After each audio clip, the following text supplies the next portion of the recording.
Hello everyone.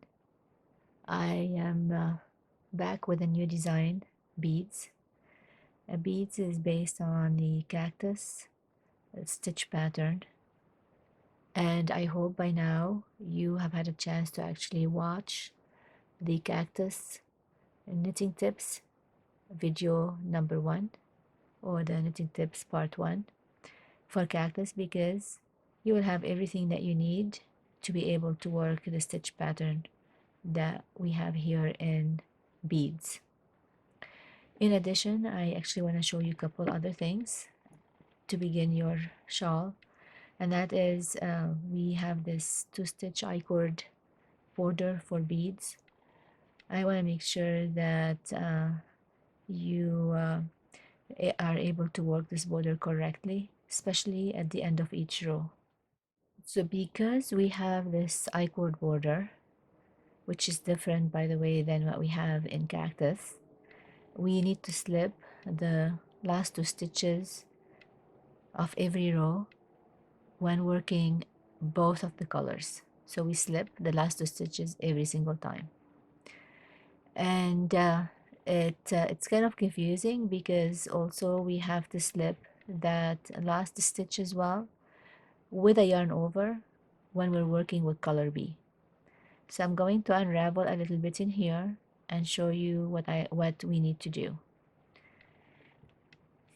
I've already worked this row, but I'm going to unravel a couple stitches so I can show you both color A and color B. And let's start with color A.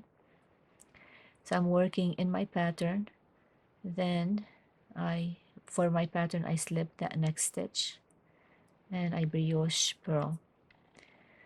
Sometimes I also have to brioche knit, but regardless, if I brioche knit, my yarn is going to be in the back. I make sure that my yarn is in the front and I slip the 2 stitches. When I work my color B,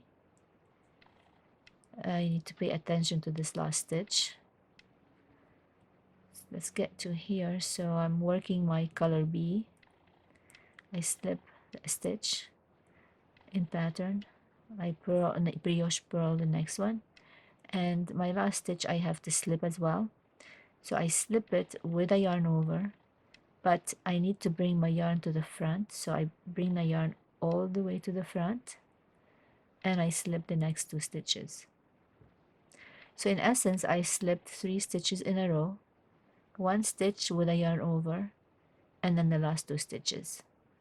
So we need to be careful that we don't omit this yarn over, and we make sure that our yarn comes all the way to the front and before we slip the last 2 stitches. Next, I also want to show how to work this increase in that first stitch on the edge, because again we do have potential confusion with this yarn over this stitch, and we need to make sure that this yarn over is captured within that increase.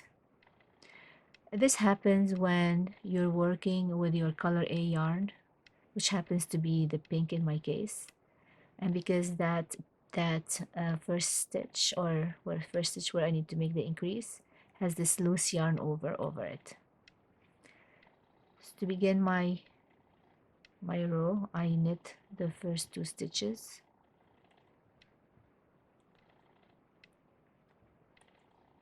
and this is my increase stitch, but I've got the yarn over it, so I need to maintain that yarn over, so I make sure it's on my to the right. And then when I go to the location where I need to start my increase, you'll notice that my yarn over is over the color B yarn, and I work my increase, and then this yarn is captured. Again, let me show you in the back. This yarn is captured underneath, and I continue making my increase and until I have enough stitches. Again, the Cactus knitting tips video is going to give you a lot more detail, and actually all the detail that you need to work the elongated stitches and make the increase. This video is just some additional detail that will get you started.